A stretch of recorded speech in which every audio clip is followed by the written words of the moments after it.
দেখো এখন আমি মিষ্টি বানাচ্ছি।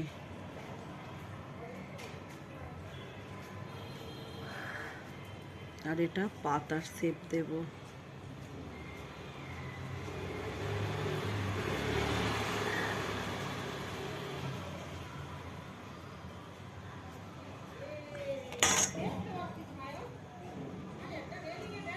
দেখো কত সুন্দর হলো। এরকম করে সবগুলো বানিয়ে নিই। দেখো এইভাবে প্রত্যেকটা আমি পাতার শেপে করে নিলাম।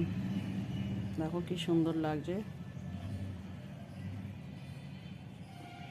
এই যে প্রত্যেকটা চামচ নিয়ে তোমরা দেখলে পাতার শেপে করে নিলাম। আর করলাম গুড়ের নাড়ু। দেখো কেমন হয়েছে বলো, মিষ্টি আর নাড়ুটা তোমরা কমেন্ট করে বলো। হঠাৎ ইচ্ছা গেল যে আজকে একটু মিষ্টি বানাই আর নাড়ু বানাই। তো নারকেল ছিল একটা, গুঁড়ো ছিল, সেই জন্যে বানিয়ে ফেললাম যে নাড়ু আর মিষ্টি।